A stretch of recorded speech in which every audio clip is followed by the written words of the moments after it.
Just one more very important thing, in my opinion. So we know the foundation of the Torah is basically emunah, and we know that the keeping of the entire Torah depends on emunat chachamim, believing in the rabbis. So this idea of having emunat chachamim, believing in the rabbis, like, it says that we came out of Egypt, right? Hashem's willing, that He's ready to split the sea. It's ready to split for what? Because of the faith that we believed, right? So we believed in Moshe Rabbeinu. We believed that we're going to have a leader, and we believe that Hashem's going to take care of us when we go to the desert, through these difficulties. So Moshe Rabbeinu doesn't really need. Reb Nachman says that Moshe Rabbeinu, he says, the tzaddik, right, doesn't need you to believe in him, right? He needs you to believe in yourself. The emunah is believing. When a person believes in himself, that is the essence of emunah. That's the whole. It's related also to Adam Arishon, what his blemish from the eating from the tree and different things he did. There's 3 different averas he did. So one of them, Rabbi Nachman says that it was the belief in himself, that he didn't have that belief in himself. So the thing, right, Moshe Rabbeinu, in order for Moshe Rabbeinu to do all the miracles, the manna, the water, the Mount Sinai, receiving the Torah, all these splitting the sea, we needed to have that faith in ourselves, right? We needed to believe in him just so that he could lead us and go take us through everything we need. But if a person doesn't believe in himself, right, the whole nekuda is believing, right, Vayamen ha'am, that we believed in ourselves, and through that you come out of your exile. And what is it?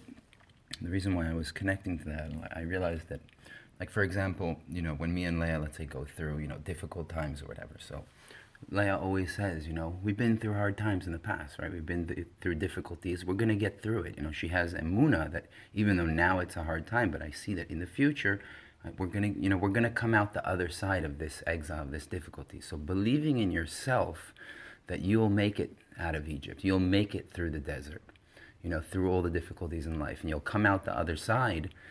That emunah is a foundation, right? That's like a foundation of Judaism. It's a foundation of keeping, Torah and tefillah, and it's a foundation of a person's personal life on getting through all the struggles and difficulties. Because what's the problem of not believing? We know that 80% of the people didn't come out of Egypt because they didn't have that emunah in themselves, which means they got stuck inside.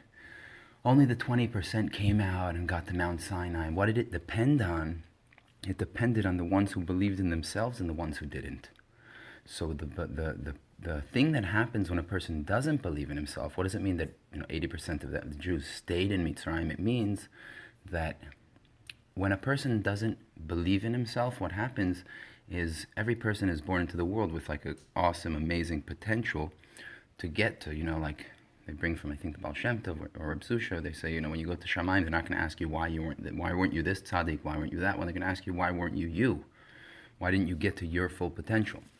So when a person feels like he's not fulfilling that full potential from within him, that's the main thing that puts him into depression and puts him into this sad state and a down state, because even though he might not be aware of it consciously, but in his subconscious he knows that he's not fulfilling and living the purpose of his life, because he doesn't have confidence. He has a lack of confidence, a lack of faith in himself. Like Reb Nachman told Reb Natan once, he said, you have to believe in yourself. When he started writing like the Chidushim, these Torahs and the Likutei Halachot, which is basically 999% of what I give over, he said, you have to believe in your Torah that you write. You have to believe in your Chidushim. So the believing in yourself is a huge fundamental foundation for the person's success in the physical world, and especially in the spiritual world, to be tapped into all the miracles and things that Hashem could do and is doing for us at all times, but to be able to actually see it and tap into it, and through that start feeling the redemption, feeling the coming out of Egypt, the miracles and manna and 40 years in the desert, and at the end coming into the Holy Land. What it depends on is a person needing to start believing. It's a shame that psychologists don't, focus on this idea. They try dig and find all your problems instead of basically focusing on building and strengthening a person's self-confidence, so that they start fulfilling their potential, the things that they believe they should be doing or what they're good at, and actually start living and fulfilling that, and that would take them off of their medication and off of all, their depression and everything they take. It's all basically a snowball from this lack of emuna in themselves. So this is why the essence, Rashi over there says, right? The ocean's ready to split. The miracles, this huge miracle, it's about to happen, right? You're about to get the biggest redemption, wipe out the whole klipa. But it depends on emuna. It depends on this faith in yourself. If a person has that emuna, that faith in himself, he can come out of everything and start doing all the things that he wants to do and start living his full potential. And when he does that, he fills up with joy and satisfaction, and that takes him out of the exile and brings him to complete Geula. So Hashem. Love you guys. Bye.